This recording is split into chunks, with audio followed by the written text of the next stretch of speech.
Cube, distinguished dais, Honorable Chief Minister, and my young friends. People call me a dangerous optimist, Durdamya Ashavadi. And the reason is very simple. The reason is all of you.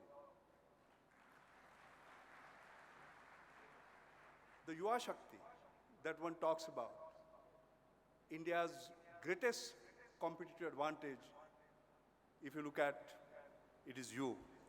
And as India changes its image from a third world country to the third most powerful country in the world, it is you who is going to make that dream come true. And I therefore feel honored and privileged to speak to you. I welcome you to the 6th Indian Student Parliament. I've been given 5 minutes, but I will take less because I'm quite sure that you are keen to listen to the others. 2 or 3 points I'd like to make. It's not being a third world country. It's not having a third world mindset that will take us to the first world. It's the first world mindset that we require. And what I see is that among you, I'm already seeing the emergence of this. Satyam Shivam Sundaram. Satya Nadella, today the CEO of Microsoft. Sundar Pichai, today the CEO of Google. Some Shiva will come who will take over Apple, an Indian, and it's all from amongst you.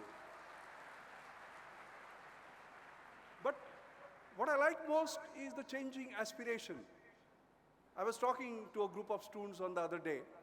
They said, sir, there was a time when we wanted to go to America. That was all our... Then we wanted to get a job in Microsoft or Google. That's all that we wanted. Then we wanted to become CEO of Microsoft or Google or whatever. Now that is changing. We want to create our own Microsofts, our own Googles in India, in our India. Now that's a fantastic change in our mindset. I was talking to Honorable Meenakshi Lekhiji, and what we said is that today's youth doesn't want to seek jobs, it wants to create jobs.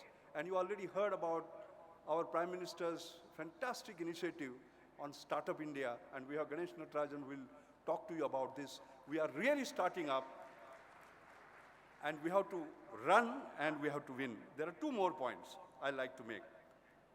I think the first point is that, yes, we'll want to become the Bill Gateses of this world, etc. But you know, what is important are 3 qualities in human life. One is innovation. Innovation-led growth, innovation-led competitiveness. That is how these companies are created. The second is passion, passion in the belly, and I see you all are passionate. But the third is compassion, compassion in the heart. That is very important. Innovation, compassion, and passion. And our youth, I'm sure, are an excellent example of this combination. You know, there is National Innovation Foundation, which I have been chairman of for 14 years. It is based on a simple fact that 1.25 billion Indians do not represent 1.25 billion mouths, they represent 1.25 billion minds. Okay? And we have, this year, started this children's innovation competition from 3rd standard to 12th standard. And on 14th November, actually our president came and gave away the award. Out of 26,000 entries that we had selected 30 entries, and the president went around and he was absolutely surprised. And the most important part of that part of the innovation was that they saw किसी का दर्द देखा और उसके लिए उन्होंने कुछ innovation किया. There was one girl from Shalini, by the way, from Bihar, 13-year-old girl. She saw her grandfather walk up the stairs with great difficulty, and she designed a new walker so that he could walk. And we from National Innovation Foundation created a prototype. Can you believe it? Her father's income is 1 lakh per year. And she is going to get 1 lakh per month as a royalty based on the licensing of that technology. That's our Shalini, and there are millions of such Shalinis, you know, 13-year-old from. There are two other experiences very quickly. In a minute I will mention to you.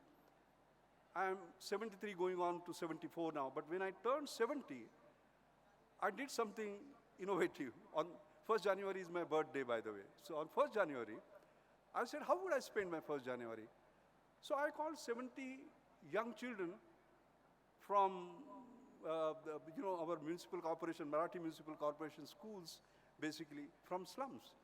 Why? Because I wanted to relive the way I was born, the way I was brought up. I was born in a very poor family. I walked barefoot until I was 12, studied under street light. I wanted to go through that. And I studied in Marathi medium school, by the way, in Bombay, and didn't make any difference, as you can see. Okay? And I wanted to have a dialogue with them, and I was surprised. At the end, I stood up, folded my hands, and said, I got 70 gurus today. You know why? One girl got up, and at that time in 70s, when I was 70, that is 4 years ago, there was a lot of talk about corruption in India, as you remember. One girl got up and she said, sir, why does corruption take place? Because somebody gives money and somebody takes money. Now, supposing I decide I'm not going to give money, and all of us decide we are not going to take money, corruption will stop. You know what she was talking about? Individual responsibility. Then another girl got up, and only girls got up. That is also very interesting, by the way. Amazing. So another girl got up and she said, we talk about environment, right? But I understand that in London, when somebody is taking a dog for a walk, and if that dog spoils, it is your individual responsibility to clean it. So if each one of us take that individual responsibility, why should there be a problem on environment? These are girls coming from slum, studying in municipal school, Marathi school, right here, whose values are this. Tell me something, why should I not be dangerously optimistic for this country? You know, with these children, these aspirations, these values, basically, I think the future of India is going to be built on this. I will just end by saying that, our Atal Bihari Vajpayee, our former Prime Minister, used to say that India's future is in IT as in information technology. I also say India's future is in IT, but not as in information technology, in Indian talent, that is all you.